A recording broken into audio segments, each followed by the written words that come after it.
C'est parti? C'est parti. Yo les gars, on se retrouve pour un nouveau podcast, on est en compagnie de Flaux. Mon gars, comment ça va? Yo, ça va et toi? Peinard. Merci pour l'invitation. Avec plaisir. Moi c'est Flaux, DJ producteur de techno. Alors je suis originaire du Poitou-Charentes et je suis venu à Bordeaux il y a 6 ans pour les études à la base. Je suis implanté ici, puis je suis resté pour le son essentiellement. À la base, moi je viens du milieu bass music, donc j'étais là-dedans quand j'étais assez jeune, j'écoutais déjà beaucoup de dubstep, etc. Puis j'ai voulu me lancer dans la production très jeune, à l'âge de 13 ans. Puis petit à petit, je me suis mis à fond dans la production. J'ai appris beaucoup tout seul à utiliser Ableton. Donc voilà, je me suis vraiment mis à fond là-dedans. Puis quand je suis arrivé à Bordeaux, c'est là que j'ai commencé à mixer et à développer l'aspect live de mon projet. Comment t'es venu l'envie de mixer, de produire du coup Ça a commencé quand j'ai eu internet, je pense, pour la première fois au collège et que j'ai commencé à écouter un peu les clips des sons que j'aimais déjà. Et petit à petit, de clip en clip, l'algorithme m'a emmené vers des vidéos de mecs qui faisaient du launchpad. Donc voilà, qui faisaient du live un peu. Et ça m'a instantanément attiré. J'en ai parlé à mes parents qui n'étaient pas trop chauds, mais mon frère lui m'a soutenu. Et il m'a soutenu et puis il m'a acheté ce Akai là, qui est toujours là, le premier. Il me l'a acheté, il me l'a offert et pour Noël. Et il y avait une licence d'Ableton quoi, fournie avec. Alors c'était pas ce que j'avais en tête au début, mais au final ça m'a emmené quand même à la production. Au début ça m'a un peu saoulé, je trouvais ça compliqué, surtout les tutoriels ne m'aidaient pas trop. Mais en me forçant un petit peu à y aller, à y retourner, à tenter, même si je comprenais pas le logiciel, essayer, tryhard, petit à petit, j'ai kiffé ça. Et je voulais faire comme ce que j'écoutais moi, tu vois, je voulais m'y mettre, je voulais faire mes propres sons. Ce que j'écoutais, ce que je kiffais, je me suis dit mais pourquoi pas refaire la même chose quoi? Pourquoi je ferais pas mes propres sons, tu vois? C'est ce qui m'a motivé à vouloir faire ce que j'aimais déjà écouter. Ok. Et donc du coup, ça fait depuis combien de temps? Du coup, ça fait depuis 10 ans que tu es là-dedans? Ouais, on va dire que ça fait à peu près 12 ans que j'écoute de la musique électronique, donc vraiment très jeune. Ça fait un peu plus de 9-10 ans que je m'intéresse à la production et ça fait 7 ans que je m'y suis mis vraiment à fond. Et depuis que je suis arrivé à Bordeaux, donc ça fait 6 ans que là j'ai vraiment développé l'aspect professionnel, donc voilà l'aspect live. L'aspect aussi donc des tracks plus sérieuses, plus professionnelles, travailler avec des labels, etc. Tout ça est arrivé, ouais, voilà, on va dire vraiment quand j'avais 17 ans, donc il y a 6 ans. Si tu as un conseil à donner pour, par exemple, quelqu'un qui voudrait se lancer dans la production, dans le mix, ou quelqu'un qui est déjà dedans mais qui est amateur, qui mixe dans des bars ou qui a quelques dates, est-ce que tu as un conseil à donner Déjà comme conseil, je donnerais aux jeunes producteurs ou jeunes artistes tout simplement d'être originaux, donc d'essayer de proposer des sets frais, donc soit avec des mashups ou des tracks originales si vous produisez, et si vous produisez, d'essayer de faire les tracks les plus fidèles à vous-même, donc ne pas essayer de voir absolument se comparer aux autres et vouloir de faire comme les autres, mais vraiment de vouloir faire comme nous on veut, avoir notre vision, parce qu'il n'y a qu'un seul artiste comme nous, alors on est les seuls à avoir notre vision, chaque artiste est unique. Donc il faut tirer profit de ça et essayer d'être au maximum original, puisque aujourd'hui c'est ça qui va être primordial, c'est de se démarquer des autres, malheureusement. Enfin, malheureusement ou heureusement, j'ai envie de dire. Parce que si tout le monde faisait la même chose, on serait chier. Ouais, voilà. Donc voilà, se démarquer, puis aussi travailler à fond sur l'image, l'aspect réseau. Donc je sais que ça peut être compliqué, ça demande un double travail, mais c'est hyper important de maintenir une image sur les réseaux, que ce soit en ayant un petit truc qui change sur son aspect visuel ou juste dans sa DA, faire des vidéos, du contenu, voilà, essayer de faire pas que de la musique, de maintenir une communauté, de maintenir un contact avec les gens, quoi, parce que aujourd'hui la musique c'est quelque chose, c'est un tout, mais ça fait pas tout. Voilà, il faut aussi prendre en compte les réseaux parce qu'aujourd'hui ça prend une grosse part dans l'industrie. Ok. Ça peut être négatif comme positif, hein. Mais faut être original. Ouais, voilà, ça. Il faut être soi-même. Faut être soi-même. Soyez vous-même. Voilà, soyez vous-même. Essayez pas de vous comparer aux autres. Chaque parcours est différent. Donc, essayez d'être vous-même à 100% et travaillez parce qu'un jour, vous allez y arriver vous aussi. Toi, du coup, tu produis, tu mixes dans quel style de la musique électro? Alors j'aime pas spécialement me définir un style en particulier puisque ce que je fais c'est assez hybride. Moi j'aime bien prendre les différentes influences voilà, qui m'entourent, ce que j'écoute depuis que j'ai commencé à écouter de la musique électronique, prendre tout ça, le mélanger et en faire un peu un truc à ma sauce. Donc ça peut aller de la hard techno comme on l'entend aujourd'hui, mais j'aime pas trop ce terme, à de la trance, à du hardstyle, beaucoup de hardstyle en vrai. Voilà, à de l'hybride. Donc voilà, moi j'aime bien le terme hybride néo-rave. Voilà. Ouais, les nouveaux termes de la nouvelle génération. C'est ça, mais toujours avec une touche de dubstep, avec une touche de trap, de drum and bass, avec des influences bass music, puisque c'est là d'où je viens. Donc c'est important quand même de garder ça, ça fait aussi un peu mon style quoi. Donc voilà, j'aime bien implémenter ces éléments-là dans mes tracks.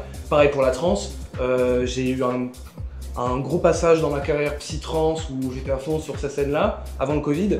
Et du coup, j'aime bien garder aussi ces influences-là et les implémenter puisque je trouve que c'est toutes ces influences-là qui font qu'un morceau est original. Donc voilà, ça peut aller du hardstyle à la trance, mais dans la globalité, si on veut nommer ça, on peut rappeler ça de l'hybride ou de la néo-rave quoi. Mais on va dire que ça sort un peu des codes. Pour toi, être un bon DJ, c'est quoi? C'est utiliser le bouton synchro? Alors je sais pas si être un bon DJ, c'est appuyer sur tel ou tel bouton. Le synchro, moi perso je l'utilise pas. Après je peux comprendre qu'il y a certains DJ qui l'utilisent. Moi je chie pas dessus. Moi personnellement c'est pas mon truc. Pour moi être un bon DJ c'est juste savoir tenir la foule. Que du début à la fin de ton set, la foule elle parte pas. Tu vois, elle soit là, qu'elle passe un putain de bon moment, que tu communiques avec la foule, que la foule communique avec le DJ et que ce soit un échange, un partage, vraiment tu vois un set de 1 heure, c'est pas juste du boum boum tu vois. C'est pas voilà. Faire une histoire, un voyage. Ça. Construire c'est comme si tu allais voir un artiste en concert, tu as envie d'en prendre plein les yeux, plein les oreilles. Voilà, c'est ça, un bon DJ pour moi, c'est un DJ qui arrive à tenir la foule, à être éclectique aussi, tu vois. Et bon, appuyer sur le bouton sync, voilà ça. Non mais j'aime bien, fallait que je la pose, hein, fallait que je la pose. Ton rêve de club, là où tu n'y es pas encore allé, ou peut-être tu l'as déjà réalisé, mais le club où tu veux te produire le plus, quoi. Enfin le plus, quand je dis le plus, c'est celui que tu rêves quoi. Club ou festival, ça compte aussi? Que club? Non, que club, parce que festival, tu peux dire aussi festival si ça peut intéresser, mais ouais, moi c'était plus club quoi. Le Gotec Club en Allemagne, j'aimerais vraiment, c'est un. C'est pas celui où il y a le videur non, partout là? Non, ça c'est le Berghain. Mais musicalement parlant, le Berghain, c'est pas trop ma cam, tu vois. Enfin, c'est pas trop. Ça va être voilà, plus berlinois, plus calme. Mais si tu veux de la grosse art techno, le Gotec Club, il est juste mythique ce club. Alors je saurais pas dire le nom du bled parce que voilà, un peu compliqué à prononcer. Mais voilà, c'est un des clubs les plus mythiques dans le milieu techno, art techno, en Allemagne en tout cas. J'aimerais vraiment mixer là-bas, je pense que ce serait un de mes looks. Les festivals Defcon 1. Prochaine question, je t'explique, c'est très simple. Tu as 2 questions, enfin 2 choix. Et tu as le droit à un joker qui s'appelle le baby scratch. Voilà, le baby scratch c'est le joker, tu réponds pas. Ok, ok, ça marche. J'ai la petite liste, voilà, donc tu me dis quand t'es prêt. Donc c'est T+, ou tu es, enfin tu sais, genre tu mets à ta sauce. Ok, bah c'est parti. La question. C'est parti? Je suis prêt. Ok, vinyle ou digital? Digital. Mix ou production? Production. Club ou teuf? Club.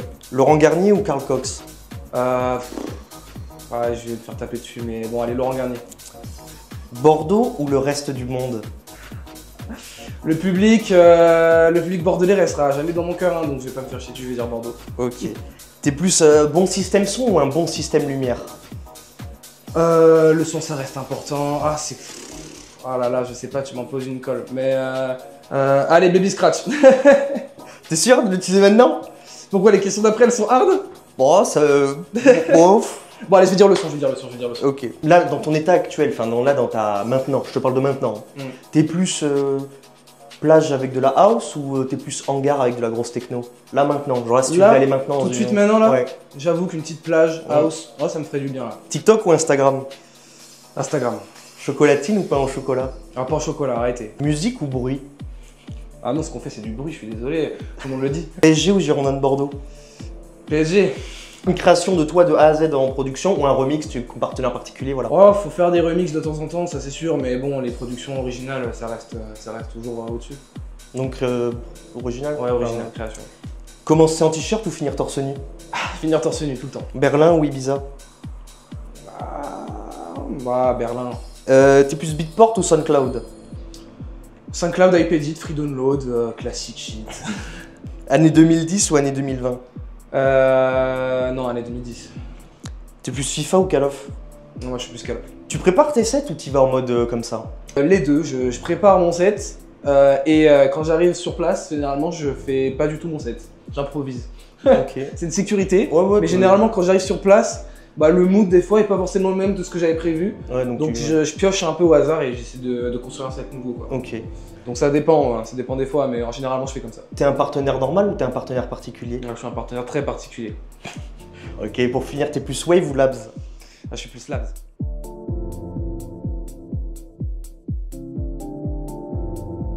Est-ce que tu penses que l'art techno c'est devenu une mode? Est-ce que c'est devenu une mode? C'est possible qu'il y ait eu un effet de mode sur TikTok. Après, la musique, voilà, c'est cyclique. Il y a toujours un style qui va être mis en lumière dans les festivals, sur les réseaux, etc. Sur des périodes. Il y a 10 ans, c'était l'EDM. Il y a eu une période hardstyle. Maintenant, c'est l'art techno, sauf que bon, c'est un mélange de hardstyle, de techno, de trance, etc. Donc, c'est devenu un nouveau style, quoi, la néo-rave, hein, entre guillemets. Voilà, c'est un phénomène qui a pris. Après, il y aura sans doute dans 10 ans un autre phénomène. En tout cas, la musique, elle va rester, elle va évoluer. Je pense que c'est comme tout, quand il y a une niche qui se crée, elle va perdurer. Oui. Donc on l'a vu avec la bass music, il y a eu voilà, une période aussi, beaucoup de dubstep dans certaines villes, voilà, qui a duré une certaine période. Aux États-Unis, c'est toujours à fond là-bas, bass music. Il y a encore Rampage, il y a encore des events, voilà, bass music. Voilà, c'est juste qu'on en entend un peu moins parler, il y a moins de soirées, etc. Mais bon, voilà, la musique, de toute façon, elle est éternelle, hein. Donc l'art techno, voilà, elle va évoluer, sûrement vers d'autres styles. Mais voilà, c'est une mode qui va certainement, qui va certainement perdurer sur un petit moment et après, voilà, ça va évoluer, quoi. Dans 5 ans, dans 10 ans, t'es où? Tu te vois où? Tu te vois comment? Bah, j'espère que j'aurai d'ici là monté mon projet de label, parce que j'ai un projet de label que je veux monter pour développer aussi des tracks dans mon univers. Donc peut-être découvrir d'autres artistes qui produisent des tracks un peu comme moi. Voilà, développer un autre projet autre que mon projet musical et DJ.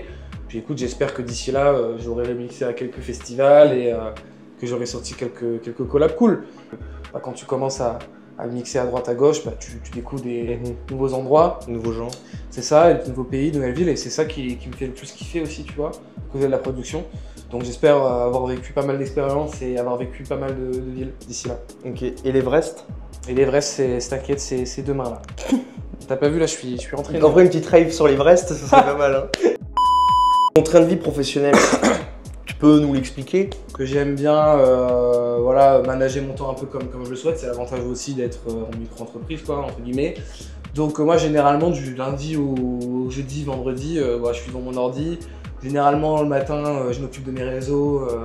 Voilà, généralement, je passe une journée, un début de semaine à tourner max vidéo. Et je fais des montages et je les poste voilà, le matin. Je programme ça, puis l'après-midi, c'est full son, quoi. Full son jusqu'à tard le soir. Après, des fois, je me permets de me faire un petit peu de séance gaming avec les copains. Voilà, le soir, ça fait toujours plaisir pour décompresser puis changer d'idée, quoi. Mais c'est vrai que je passe clairement 90% de mon temps sur mon ordi ici dans cette pièce, tu vois. Je vais me donner à fond, quoi, sur ce projet-là parce que c'est le projet de ma vie, donc pas d'autre choix. Les gars, c'est la fin de l'interview, on est avec Flox. Merci pour l'invitation. Tous ces réseaux seront dans la description. Allez checker ça. Ces dates aussi. Et nous, on se retrouve dimanche, fin du mois prochain. C'était Wavecast.